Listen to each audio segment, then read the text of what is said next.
तो मैं एक बात से शुरू करता हूं आज, और आपको मैं ये समझाना चाह रहा हूं कि जिस चीज को आप सफलता कहते हैं, अंग्रेजी में क्या बोलेंगे इसको, सक्सेस। तो जिस चीज को हम सक्सेस कहते हैं वो सक्सेस, ये अभी डिस्कस नहीं करेंगे कि क्या है सक्सेस। इसमें भी बहुत सारी कहानियां होती हैं। ऐसा तो नहीं कि जिस सक्सेस के पीछे हम भाग रहे हैं वो हासिल करने के बाद समझ में आए कि ये तो वो है ही नहीं जिसके चक्कर में आए थे।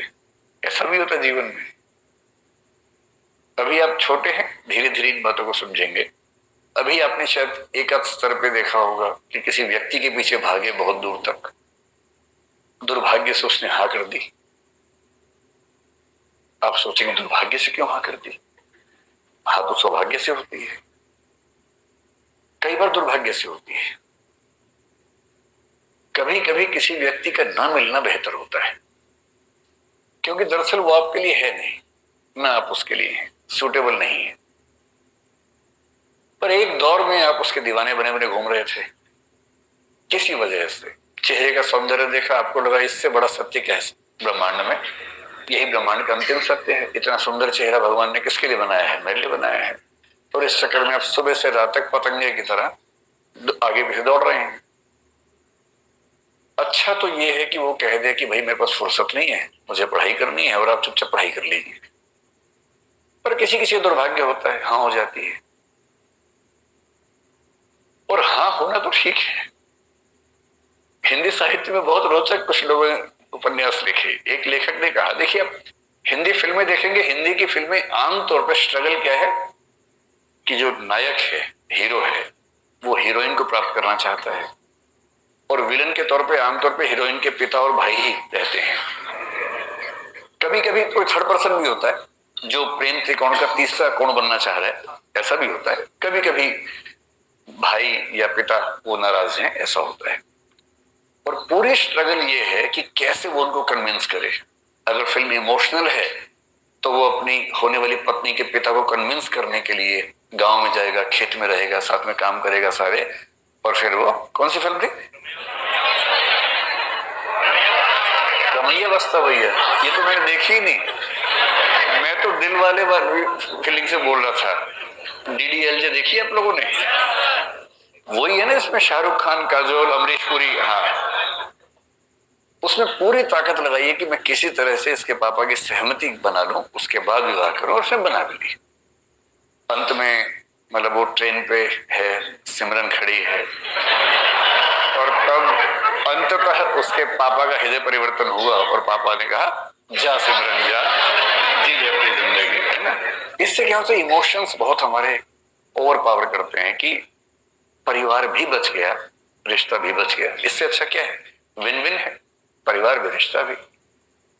लेकिन ऐसे पापा फिल्मों में ज्यादा होते हैं, ऐसे पापा समाज में कम है। समाज में पापा बोलते हैं आ सिमरन आ, घर के अंदर बैठे शांति से, ड्रामा मत कर ज्यादा। तो लेकिन एक उपन्यासकार ने बड़ी अच्छी बात कही। उसने कहा कि कहानियां पढ़ के लगता है कि सारी स्ट्रगल विवाह तक की है, और हिंदी की फिल्मों का, अधिकांश फिल्मों का जो अंतिम दृश्य होता है उसमें हीरो हीरोइन की शादी हो रही होती है, मंडप सजा होता है, फूल बरसाए जा रहे होते हैं, और उसके बाद द एंड लिखा हुआ आता है। जबकि वो द एंड नहीं है, वो द बिगिनिंग है। क्राइसिस तो अब शुरू हुआ है, ये क्राइसिस नहीं है, इंटरवल है, 2-4 महीने का इंटरवल है जब चीजें ठीक लगती हैं। उसके बाद का जो क्राइसिस है, बड़ा क्राइसिस है। किसी एक व्यक्ति के साथ 24 घंटे रहना, उसकी बहुत सारी आदतें जो आपको नहीं अच्छी लगती, आपकी बहुत सारी हरकतें, आदतें जो उसे नहीं अच्छी लगती हैं, एडजस्ट करना। कभी कभी मन विद्रोह करता है, झगड़ा करता है, मन करता है कि इसके साथ रहने के लिए मैंने इतनी स्ट्रगल की, अपने घर से झगड़ा किया। प्रेम विवाहों के विफल होने के मामले आमतौर पर इसलिए होते हैं क्योंकि आपने जितनी हसीन कल्पनाएं कर ली थी, जिंदगी उतनी हसीन होती नहीं है। जब तक प्रेमी प्रेमिका है, जिंदगी बड़ी हसीन है। क्यों? करना क्या है? बाइक पे घूमना है, आइसक्रीम खानी है, गप्पे मारनी है, तो स्ट्रगल तो है नहीं। लेकिन विवाह के बाद तो फिर किराया भी देना है घर का, आटा भी खरीद के लाना है, दाल भी लेके आनी है, और एक दूसरे की कड़वी बातें भी सुननी है, जो पहले तो मीठी मीठी बातें होती थी। एक दूसरे को मेकअप के बिना भी देखना है, जो नेचुरल पोज है वो भी देखना है। अभी तक तो वो देखा गया जो बहुत अच्छे से बनाया गया था। दिन में 1 घंटे के सौंदर्य के लिए 3 घंटे तपस्या की गई थी, केवल वो 1 घंटा देखा था। अब तो बिना पानी बिना धूप वो जो मूल रूप है, अब तो वो भी सामने आएगा। हाँ, मेरी भी लव मैरिज है। मतलब जब कोई व्यक्ति कहे तो कुछ हिस्सा तो अपने अनुभव से आता ही होगा उसका।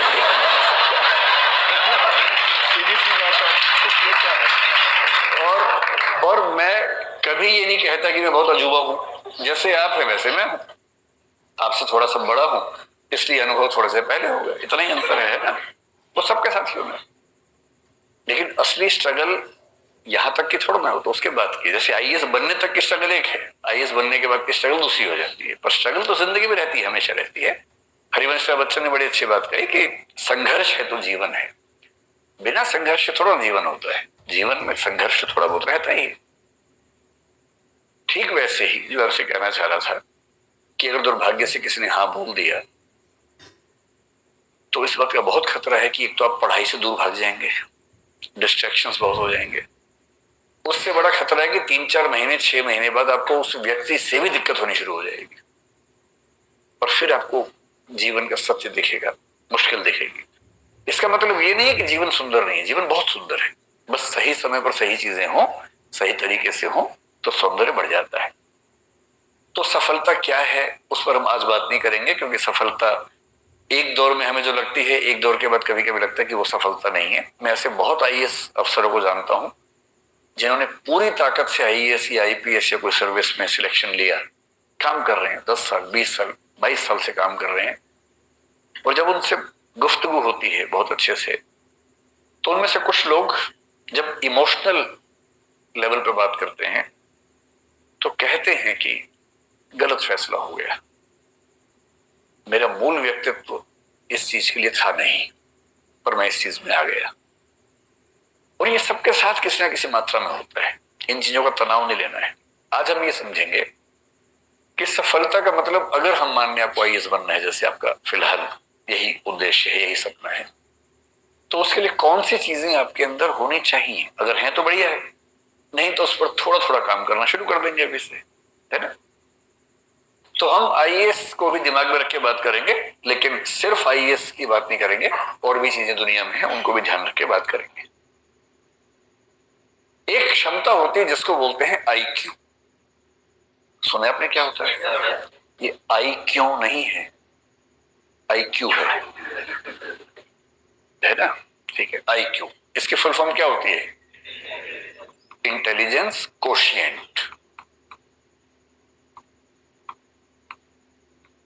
कोशिएंट क्या होता है? कोशिएंट का मोटा मोटा मतलब समझ लीजिए कि किसी चीज की वैल्यू कितनी है, किसी रेफरेंस में किसी चीज की वैल्यू, किसी चीज की मात्रा, क्वांटिटी कितनी है, उसको बोलते हैं कोशिएंट। ठीक है। आईक्यू का सरल भाषा मतलब है कि आप कितने तार्किक व्यक्ति हैं, आप कितने बौद्धिक व्यक्ति हैं, आपकी जो तार्किकता है, रैशनैलिटी है, आपकी जो रीजनिंग की कैपेसिटी है, लॉजिक की कैपेसिटी है, लॉजिक रीजनिंग ये सब शब्द लगभग मिलते जुलते हैं। ये क्षमता कितनी है आपके अंदर। और दुनिया के इतिहास में ऐसा कई लोगों ने माना कि सबसे सफल व्यक्ति वही है जिसके अंदर तार्किक क्षमताएं ज्यादा हैं। कुछ हद तक ये बात ठीक भी है, क्योंकि अगर आप तार्किक ज्यादा हैं तो आपके डिसीजन मेकिंग कैपेसिटी बेहतर होगी, जो कि डीएम में होनी भी चाहिए। डीएम में क्या है? डिसीजन मेकिंग है ना। क्योंकि फैसले कर रहे हैं, और आपका फैसला केवल आपके बारे में नहीं है, पूरे जिले की जिंदगी के बारे में। 12, 14, 15 साल की सर्विस के बाद आप पूरे राज्य के स्तर पर प्रभावित करने लगते हैं समाज को। और यदि आप सेंटर की डेपुटेशन पर आ गए और 25-28 साल की सर्विस कर चुके हैं, तो आपकी कलम पूरे देश की नियति तय करती है। इसलिए बहुत जरूरी है कि आप सोच समझ कर फैसले करें। आपका चीजों को समझने का, फैसला करने का जो प्रोसेस है, उसमें जो तटस्थता चाहिए, ऑब्जेक्टिविटी चाहिए, वो एकदम ठीक हो। ऑब्जेक्टिविटी का मतलब है कि आप फैसले इसलिए नहीं करते कि आपका मूड अच्छा नहीं था, आपकी विचारधारा ये है, आपके मन में ये भावना आ गई अचानक, नहीं। आप फैसला करेंगे तथ्यों के आधार पर, फैक्ट्स, आर्गुमेंट्स, और दुनिया के बाकी देशों में कैसे सिस्टम चल रहे हैं, बाकी राज्यों में कैसे चल रहे हैं, उन सबको स्टडी करेंगे और उन सब के बेस पर जो सबसे अच्छा आपको लगेगा या अच्छे अच्छे को मिलाकर जो बेस्ट लगेगा अपने समाज के लिए, आप उसको अप्लाई करेंगे। ये जो पूरी क्षमता है इसको बोलते हैं इंटेलिजेंस कोशिएंट। और हम मानते हैं कि बिना इंटेलिजेंस की सुपीरियोरिटी की आप सचमुच कम से कम सिविल सेवाओं में तो ना जा सकते हैं, ना शानदार परफॉर्म कर सकते हैं। कुछ ऐसे लोग हैं जो संयोग से किसी तुक्के से सिलेक्ट हो भी गए कभी, तो वो अच्छे परफॉर्मर नहीं हो पाते। आप एक जिला ठीक से नहीं संभालेंगे, एक दुर्घटना करवा देंगे तो आपको अगला जिला मिलेगा ही नहीं। फिर आपको सचिवालय में कोई ऐसी पोस्ट देंगे जिस पोस्ट की वैल्यू बहुत कम होती है। और आईएएस आईपीएस के हर सर्विस में कुछ ऐसी पोस्ट रखी जाती हैं ताकि ऐसे लोग जो सरकार के साथ संगति में नहीं है या जिनकी कॉम्पिटेंस कम है उन्हें वहां सेट कर दें। वो केस ना कर सके कि मुझे मेरे पद के अनुसार नहीं कुछ दिया गया, तो उनके लेवल पे पद बना के रखते हैं शंटिंग करने के लिए कि चुपचाप यहाँ बैठे रहो, नुकसान मत करो कम से कम। आईक्यू अच्छा होना किसके लिए जरूरी है? जैसे अगर आपको फिलोसफर बनना हो तो बहुत अच्छे आईक्यू के बिना नहीं बन सकते। किसी का आईक्यू अगर 90 से 110 के बीच में है तो मानते हैं कि सामान्य बुद्धि का व्यक्ति है, एवरेज, ठीक है। मतलब अगर आप आईएएस बनना चाहते हैं तो जनरली हम मानते हैं कि 120 140 के बीच में अगर आईक्यू है तो आप ठीक है, बढ़िया है। 140 प्लस आईक्यू किसी का हो तो इसका मतलब गिफ्टेड व्यक्ति है, बड़ी बात है। किसी किसी का आईक्यू 200 भी होता है, एक दो व्यक्तियों का 250 के ऊपर भी देखा गया है इतिहास में, जो कि बहुत रेयर बात है। ये वही व्यक्ति हैं जो 5 साल की उम्र में 12वीं क्लास पास कर ली, 8वीं क्लास में किसी यूनिवर्सिटी में पीएचडी कर रहे हैं, मतलब 8 साल की उम्र में, 9 साल की उम्र में। कभी सुने आपने ऐसा? ये वो बच्चे हैं कि 8-9 साल की उम्र में उनके दिमाग का इतना विकास हो चुका है कि जैसे एक बच्चे की कहानी में एक बार पढ़ रहा था, शायद अमेरिका यूरोप में किसी देश में था वो बच्चा, तो उसकी उम्र थी शायद 5-6 साल के आसपास। तो अपनी उम्र के हिसाब से जो क्लास होती है पहली दूसरी क्लास, उसमें बैठा हुआ था। सब बच्चे पढ़ रहे हैं, मैडम के साथ गाना गा रहे हैं एकदम। मैडम कह रहे टी से टोमेटो, सब बोले टोमेटो। ये सो रहा है आराम से। टीचर ने उसको बड़ा समझाया, पुचकारा, धमकाया कि भाई क्लास में पार्टिसिपेट करो। ये करता ही नहीं था। हालत ये हो गई कि स्कूल ने कहा कि भाई ये चल नहीं पाएगा। ये तो एडिसन के साथ भी ऐसा ही हुआ था। और बाद में जब टेस्ट किया उस बच्चे का आईक्यू निकला 200 के आसपास, और तब पता लगा कि उस बच्चे का मेंटल लेवल 10वीं क्लास का हो चुका था। बिठाया था पहली क्लास में। अब अगर टी टोमेटो, उसका दिमाग जोमेटो भी सीख चुका है। जैसे उसको 10वीं क्लास में भेजा, मतलब वो 1 साल का क्लास जो है वो 1 महीने में आराम से कर लेता था। 8-10 साल की उम्र में यूनिवर्सिटी में चला गया, 12-15 में प्रोफेसर बन गया। अब है ऐसा आईक्यू तो क्या करें, किसी किसी का होता है। और आईक्यू में दिक्कत यह कि आईक्यू हमारे चाहने से नहीं बढ़ेगा। आईक्यू में बड़ी मात्रा इस बात की है कि आपको जेनेटिकली, बायोलॉजिकली कितना आईक्यू मिला। हाँ, एक रेंज के अंदर थोड़ा बहुत हम कोशिश से बढ़ा सकते हैं, लेकिन अभूतपूर्व परिवर्तन उसमें करना चाहें, आमूलचूल बदलाव करना चाहें तो नहीं कर सकते। तो अगर आपको मैथमेटिशियन बनना हो, जैसे रामानुजम का नाम आपने सुना होगा, है ना, तो रामानुजम होने की शर्त है कि आपका आईक्यू बहुत ही खतरनाक स्तर पे होना चाहिए। बड़ा साइंटिस्ट बनना हो, एपीजे अब्दुल कलाम जैसा, तो आपका आईक्यू बहुत खतरनाक होना चाहिए। या न्यूटन या आइंस्टीन बनना हो तो आईक्यू चाहिए बहुत ही खतरनाक। फिलोसफर बनना हो बहुत खतरनाक, जैसे हम भारत में शंकराचार्य का जिक्र करते हैं। 32 साल की उम्र में उनकी मृत्यु हो गई, जितने में अटेम्प्ट खत्म नहीं होते लोगों के। और ऐसी फिलोसफी देके गए हैं कि मतलब 1500 साल होने वाले हैं, कोई हिला नहीं पा रहा अब तक। 32 साल की उम्र में जिस व्यक्ति की मृत्यु हो गई, आईक्यू कितना रहा होगा? उस समय आईक्यू टेस्ट नहीं होते थे, सीधी सी बात है। होता तो मेरा ख्याल है कि 200-250 का मामला रहा होगा उनका। जब आईक्यू बहुत तेज होता है ना, आप इतना तार्किक सोचते हैं, इतना दूर का सोचते हैं, इतना तेज सोचते हैं कि फिर आपके साथ काम करने में सबको मजा आता है। और पीएम क्यों नहीं चाहेगा कि उनके पास ऐसा एक चीफ सेक्रेटरी हो या ऐसा कैबिनेट सेक्रेटरी हो जिसका आईक्यू बहुत शार्प हो, बात कहने से पहले समझ जाता हो, बात पूरी होते होते सॉल्यूशन सामने लाके दे देता हो, ये सॉल्यूशन है इस चीज का।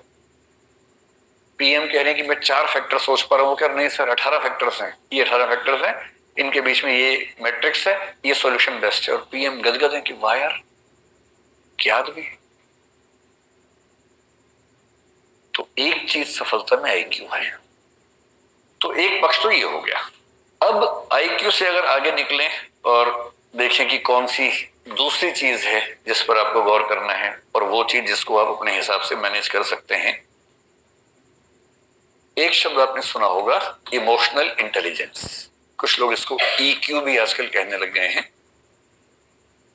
इमोशनल इंटेलिजेंस या इमोशनल कोशिएंट, ये क्या चीज होती है? कभी आपने इस पर गौर किया है?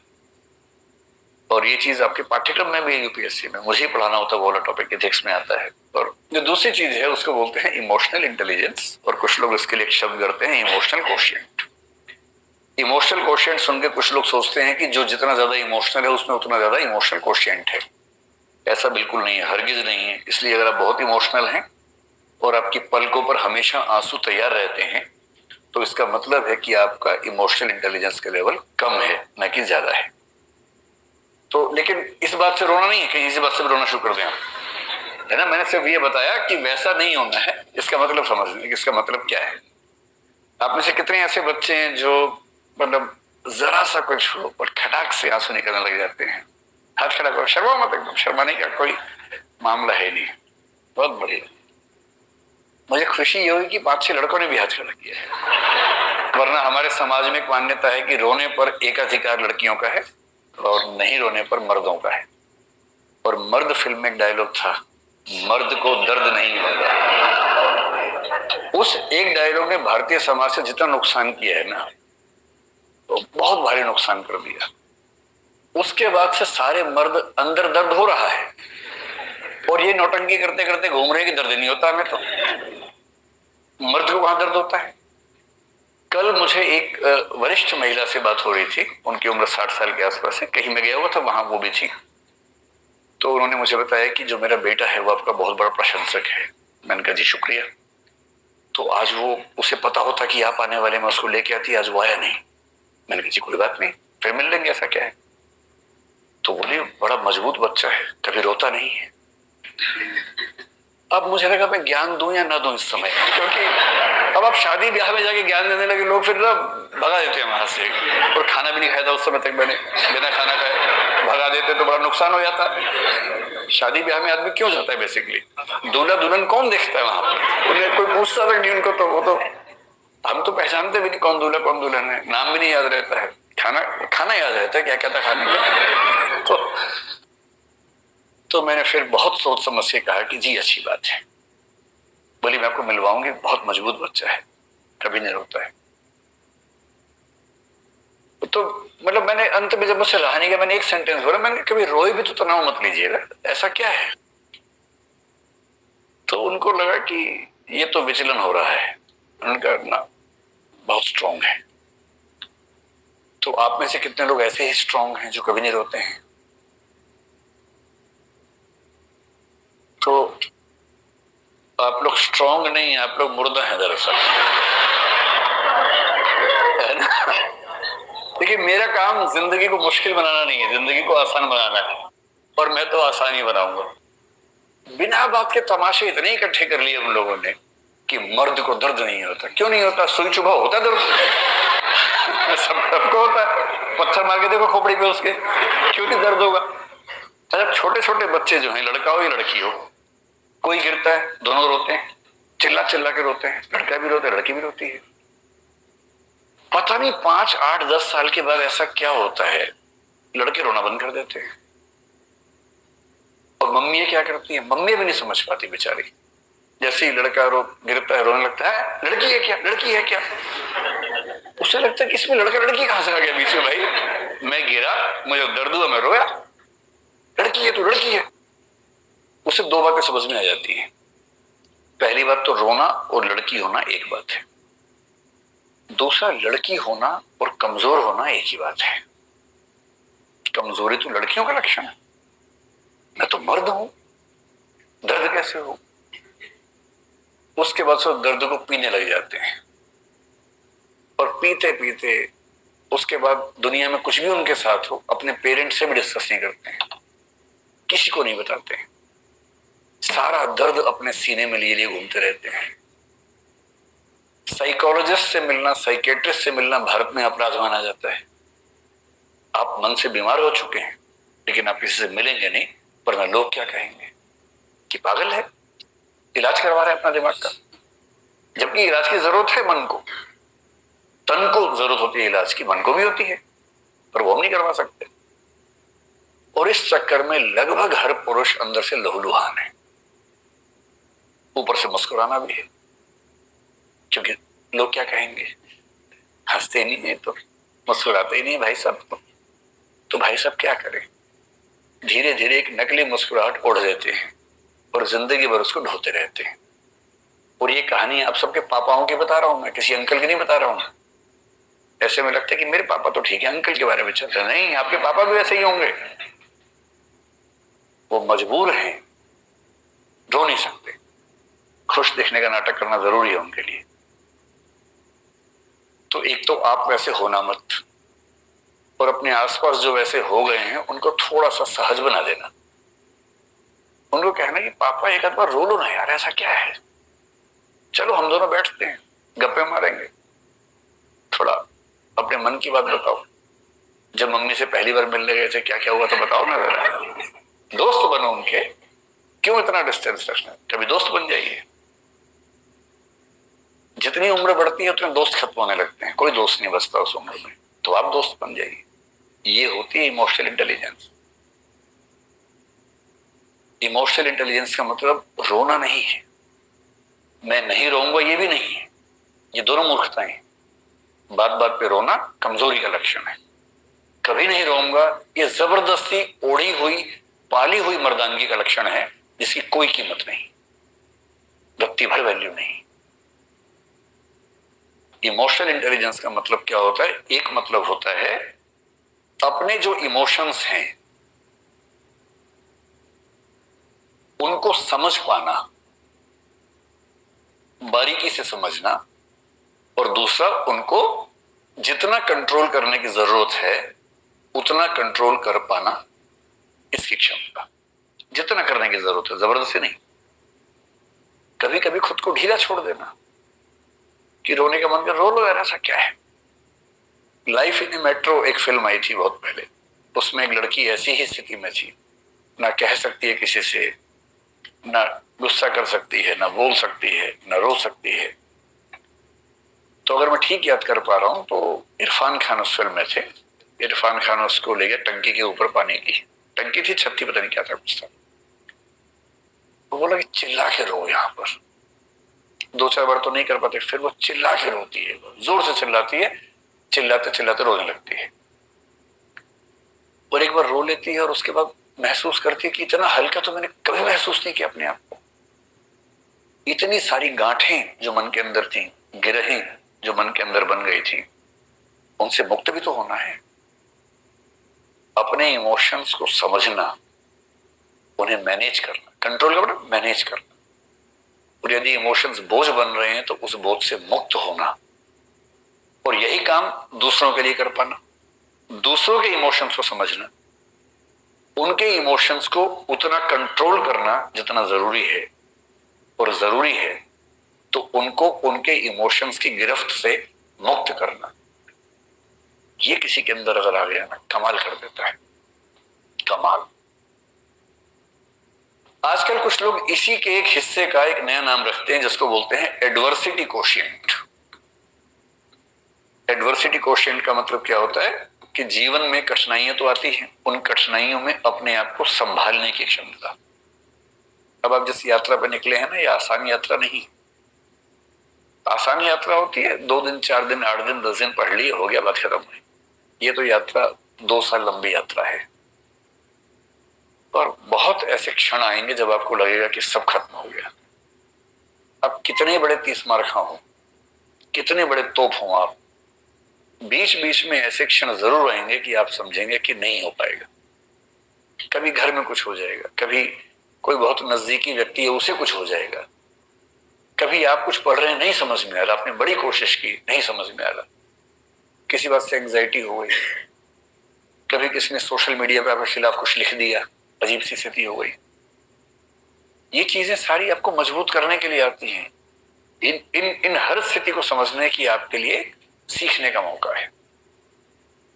मैं अक्सर एक बात कहता हूं कि मुझे पॉलिटिक्स का बहुत अनुभव नहीं है। स्कूल कॉलेज में मैंने पॉलिटिक्स में पार्टिसिपेट किया, उसके बाद नहीं किया। उस समय सोशल मीडिया था नहीं, और स्कूल कॉलेज की पॉलिटिक्स की इतनी हैसियत नहीं होती कि अखबारों में आपके बारे में छपे, तो छोटी मोटी बात है। फिर मैंने कुछ साल पहले एक छोटा सा राजनीतिक अनुभव लिया अपने सोसाइटी में, इलेक्शन लड़के प्रेसिडेंट बन के मैंने 1.5 साल काम किया, और मैंने जिंदगी में पहली बार देखा कि सोशल मीडिया पर आप कितना भी अच्छा काम करें, लेकिन सोशल मीडिया पर क्रिटिसिज्म इतना ज्यादा होगा। पॉलिटिक्स में अगर आप हैं, जो विपक्ष है वो भी तो कुछ करेगा ना भाई, उसका अपना धर्म है, उसको झेलना बड़ा मुश्किल काम होता है। और तब मुझे संवेदना होने लगी राजनीतिक लोगों से, जिनसे पहले कभी कभी ऐसा भाव आता था कि ये तो सब चोर हैं, लुटेरे हैं, ऐसा आमतौर पर लोग बोल देते हैं।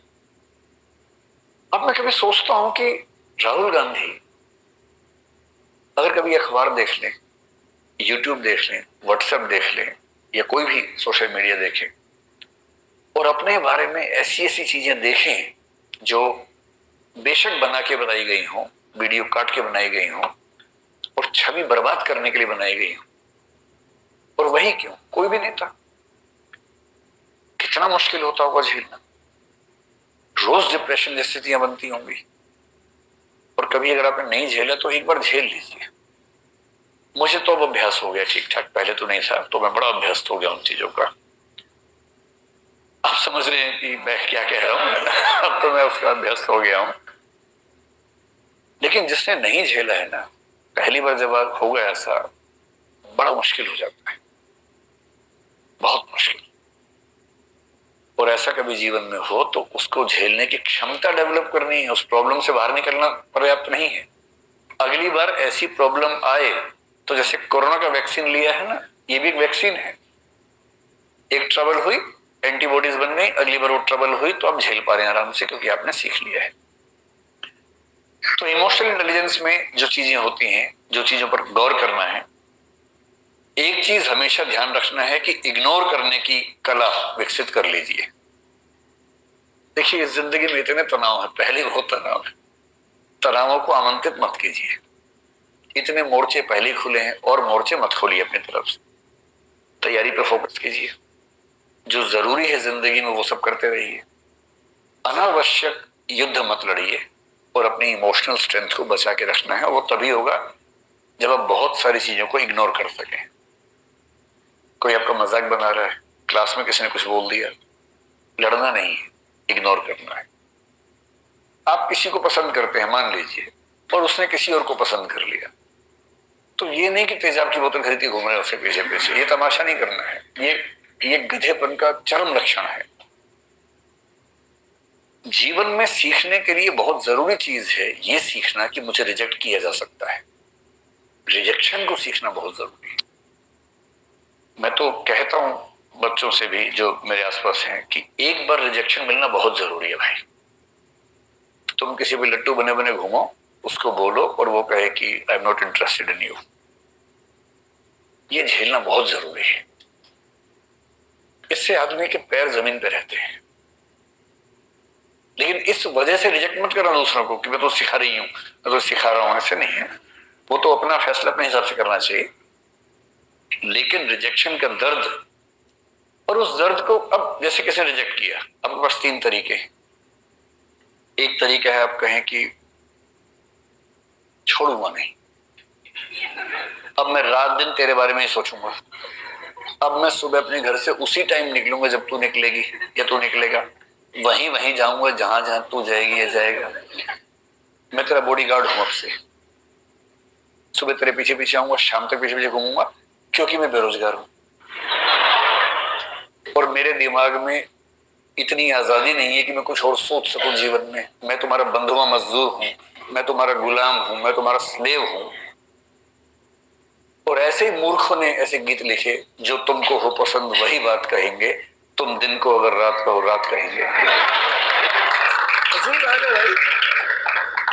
तुम दिन को रात कहो मैं भी रात, मैं गधा हूं कि मैं रात कहूंगा दिन को यार। वही साहिर वाली बात, ले दे के अपने पास एक नजर ही तो है, क्यों देखे जिंदगी को किसी की नजर से, हम अपनी नजर से देखेंगे, क्यों किसी के पीछे पागल होंगे। भाई आपको कोई अच्छा लगा, आपने कहा, उसने मना कर दिया, बात खत्म हो गई। पूरी ग्रेशियसनेस के साथ, पूरी डिग्निटी के साथ रिजेक्शन को एक्सेप्ट कीजिए कि चलिए ठीक है, आपने मुझे मना कर दिया, आई एम सॉरी, आज के बाद मैं कभी आपको परेशान नहीं करूंगा। हाँ, याद रहेगा, और जीवन में कभी मिलेंगे तो मित्र की तरह मिलेंगे, दोस्त की तरह मिलेंगे। ये कह के ईमानदारी से हट जाइए, इसमें क्या दिक्कत है। दूसरा तरीका ये है कि जैसे एक फिल्मी गीत में कहा गया, तुम मुझको न चाहो तो कोई बात नहीं, किसी और को चाहोगी तो मुश्किल होगी। अरे यार, तुम ठेकेदार हो क्या? तुम मुझे नहीं चाह रही, कोई बात नहीं, जिंदगी भर कुंवारे बन के रहो, कुंवारन बन के रहो तो ठीक है, किसी और को चाहा तो मैं नाराज हो जाऊंगा। मैं अलाउद्दीन खिलजी हूं क्या? अजीब हाल है भाई, काहे खिलजी बन के घूम रहे हो? इससे अच्छा क्या है, चलिए कभी आप किसी और के साथ होंगे तो मैं बधाई देने के लिए आऊंगा। अगर आप सच में उससे प्रेम करते हैं, आप तो दरअसल खुद से प्रेम कर रहे थे, आप अपनी ईगो से बाहर निकल नहीं सकते। आप कह रहे कि मुझसे प्रेम नहीं करती, कोई बात नहीं, इतनी आजादी दे रहा हूं, किसी और से किया तो आंख निकाल दूंगा। ये आप इससे प्रेम कर रहे हैं, ये इसको वस्तु समझ के कब्जा करना चाह रहे हैं इसके ऊपर, आप ठेकेदार हैं इसके। ये ठेकेदारी अगर मन में आती हो, उसको मन से निकाल दीजिए, एक कायदे का इंसान बनिए।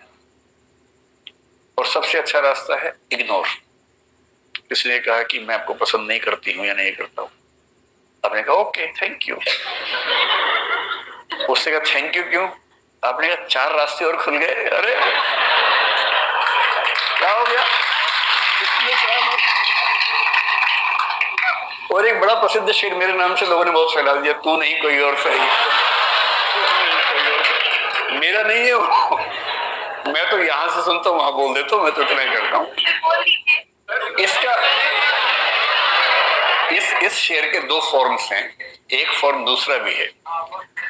अगर तू है हर जाई तो अपना भी ये तौर सही, तू नहीं कोई और सही, कोई और नहीं कोई और। ये तो उनके लिए जब कोई हरजाई हो जाए, हरजाई का मतलब बेवफा हो जाए, है ना, ये तो उनके लिए है। अगर वो वाला मामला नहीं है, आपने गुलाब का फूल भेजा और वहां से गोभी का फूल आ गया वापस, इसका मतलब तो मुंह गोभी जैसा करने की जरूरत नहीं है, वहां उस अदा से बोलना, तू नहीं कोई और सही, कोई और नहीं कोई और सही, बहुत लंबी है जमीन, मिलेंगे लाख हंसी, इस जमाने में सनम तू अकेली। या फिर तू अकेला तो नहीं, ऐसा थोड़ा ना कि केवल किसी पे होगा, किसी पे भी हो सकता है, दोनों पक्षों पे हो सकता है। इग्नोर करना सीखना है, कोई बात नहीं। और 2 दिन बाद कोई आपसे पूछे, यार तूने कार्ड दिया था, उसने तुझे रिजेक्ट कर दिया, कैसा लगता है? और आप कहें कौन? आपने कहा परसों उसने रिजेक्ट किया। किसने? उसे नाम बताया। बोले हाँ ऐसा कुछ हुआ तो था शायद। यार डिस्टर्ब मत करो, I am in relationship with someone else. क्या टेंशन लेनी है? वही व्यक्ति सामने से आ गया, उसने कहा आप कैसे हैं? आपने मैं तो ठीक ही रहता हूं। अब क्या होता है? अब और तब क्या होता है? नहीं मैंने 2 दिन पहले आपको मना किया था। आप हैं कौन? अच्छा हाँ चेहरा देखा वो लग रहा है। लोड नहीं लेना है एकदम जिंदगी में, इग्नोर करना है। और दूसरे लोग आपके बारे में 4 बुरी बातें बोले, टेंशन मत लो। मेरा तो तकिया कलम हमेशा से है, दूसरे मेरे बारे में क्या सोचते हैं, अगर ये भी मैं सोचूंगा तो वो क्या सोचेंगे? सोच में कम से कम सोच तो रहे मेरे बारे में, तुम्हारे बारे में सोच भी नहीं रहे। अगर कोई बोले ना कि तेरे बारे में ऐसे बात चल रही थी, अरे बात तो चल रही थी, तेरे बारे में तो बात भी नहीं चलती भाई, मेरे बारे में बात चलती है। आप मुझे प्यार करो नफरत करो, इग्नोर नहीं कर सकते, ये क्या छोटी बात है? मतलब खुश रहने की वजहें ढूंढनी पड़ेंगी जिंदगी में, वो कोई आपको देगा नहीं। और जिसने इग्नोर करना सीख लिया उसकी जिंदगी बड़ी आसान है। अपने इमोशंस को मैनेज करना अगर सीख लिया, इमोशंस को मैनेज करने का मतलब क्या है, मैनेजमेंट ऑफ इमोशंस का मतलब क्या है, जब जब डीमोटिवेटेड हो खुद को मोटिवेट करने की क्षमता। मोटिवेशन के लिए ये नहीं करना कि ठेकेदार ढूंढ रहे हो बाहर जाके, जी मुझे मोटिवेट कर दो प्लीज। कुछ मोटिवेशन के ठेकेदार होते हैं, वो आपके अंदर पंप से हवा भरेंगे, आप गुब्बारा बन के उड़ेंगे, आपको लगता है सारा जहान मेरा है। तब तक हीलियम निकल गई, वो गैस निकल गई, हवा निकल गई और सब धम से नीचे। वो जो मोटिवेशन है 2 घंटे वाला, वो काम नहीं आता जिंदगी में। वो केवल इंजेक्शन की तरह है कि बहुत परेशान है, इंजेक्शन लगाया ठीक हो गया, थोड़ा सा दौड़ रहे हैं ग्लूकोज खा लिया तुरंत थोड़ा शुगर लेवल ठीक हुआ, उतना ठीक है। अंत में तो आपको खुद को खुद मोटिवेट करने की क्षमता डेवलप करनी पड़ेगी, और वो इमोशनल इंटेलिजेंस से आती है। आपके आसपास जो लोग हैं, पेरेंट्स हैं, भाई बहन हैं, उनके इमोशंस को मैनेज करना है। उन्होंने बहुत तपस्या करके आपको भेजा है, रूखे नहीं होना है कि वो फोन करे आपको, क्या मम्मी रोज फोन कर देती हो, क्या पापा बिजी हूं पढ़ रहा हूं, ये ड्रामा नहीं करना है। उनका दिल रखने की क्षमता विकसित करनी है। टाइम ना हो तो भी दिन में एक प्यारा सा मैसेज भेज ही देना है। याद न भी है तो भी लिख के भेजना, बहुत याद आती है मम्मी आपकी। मम्मी तो उसी में 4 दिन निकाल देंगे उसके बाद खुश होकर। पर मम्मी खुश है तो आपको क्या टेंशन है भाई, उन्हें खुश करो थोड़ा सा। भाई बहन है, हफ्ते में और बात कर लीजिए, कह दीजिए कि यार यहाँ बहुत लोग हैं पर जो मजा तेरे साथ आता था ना यार वो नहीं आता। ये सब बातें बहुत जरूरी है जीवन में, ताकि आपके जो संबंध है, इमोशंस हैं, वो ठीक रहें, वो भी आपके प्रति अच्छा महसूस करें, और आप भी अच्छी फीलिंग रहे कि आप कनेक्टेड हैं। एक संसार आपके पास है जो आपकी चिंता करता है, और यदि आप इन सब चीजों को मैनेज कर पाएंगे।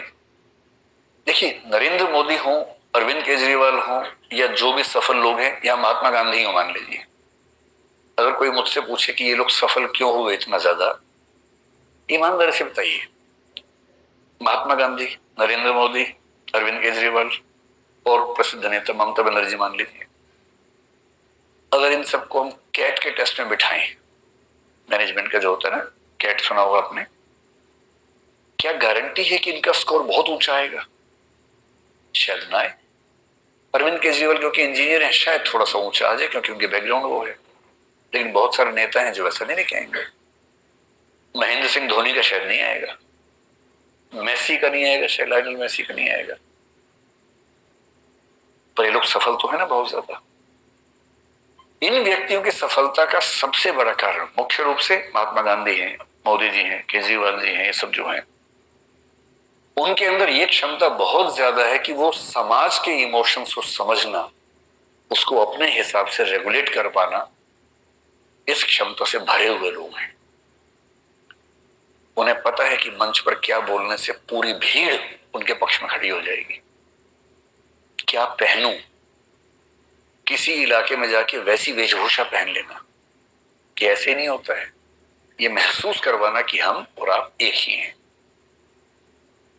मतलब डोनाल्ड ट्रंप भारत में आके नमस्ते सबको बोल रहे थे, क्यों बोल रहे थे नमस्ते? विवेकानंद का नाम उनसे नहीं बोला गया, लेकिन कोशिश की, भरपूर कोशिश की बोलने की। क्यों कर रहे थे सब? ताकि यहां के लोगों को लगे कि ये आदमी हमसे जुड़ा हुआ है, ये कनेक्ट है। क्यों व्हाइट हाउस में दिवाली मना रहे हैं आजकल? ताकि वो कनेक्ट महसूस हो। और अब डीएम बनने के बाद, और ये लोग पीएम सीएम बनने के बाद, एक आदमी 140 करोड़ से कैसे कनेक्ट करेगा? तो प्रतीक गढ़ने पड़ते हैं, सिंबल्स गढ़ने पड़ते हैं, और उन सिंबल्स के माध्यम से वो सबके साथ कनेक्शन जोड़ता है। महात्मा गांधी को क्या जरूरत थी ये कहने की कि मैं शरीर के ऊपरी हिस्से पर वस्त्र नहीं पहनूंगा? आपने उनकी जितनी तस्वीरें देखी होंगी केवल धोती में देखा होगा। क्यों? क्योंकि जिस देश में लगभग सब लोग गरीब हों, उस देश की जनता को ये कैसे समझाए, एक ऐसा लड़का जो इंग्लैंड से वकालत पढ़ के आया हो, वो कैसे समझाए कि मैं अपने से एक हूं? और उसने कहा कि मैं कपड़े उतने ही पहनूंगा जितने इस देश का आम आदमी पहन सकता है। ये इमोशनल इंटेलिजेंस का चरम उदाहरण है। नमक का सत्याग्रह क्यों किया? मिर्च का क्यों नहीं किया? खरबूजे का क्यों नहीं किया? या केसर का क्यों नहीं किया?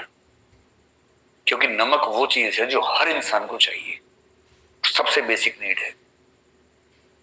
और जो नमक पे बात कर सकता है उससे हर व्यक्ति कनेक्ट करेगा।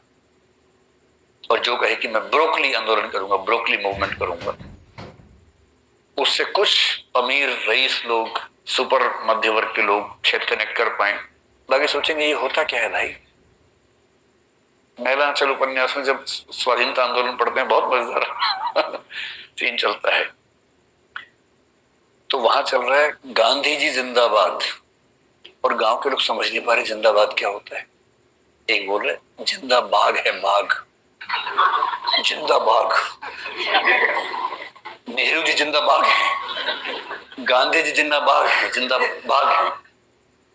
अब आपके मुहावरे गांव में कैसे पहुंच रहे हैं? आप जिंदाबाद कर रहे हैं, वहां जिंदाबाद समझ रहे हैं। आजादी मिल गई, लोग कह रहे हैं स्वराज मिल गया, स्वराज का फल मिल गया, आजादी का फल मिल गया। अब गांव के लोग क्या बोल रहे हैं? ये कब काटेंगे फल? मीठा होता है। तो एक महान नेता वो है जो उस भाषा में बात कर सके जो एकदम आम आदमी समझता हो, उसके मुद्दे समझता हो। और आप जब डीएम बनेंगे, अगर चाहते हैं कि डीएम के तौर पे लोग आपको याद रखें,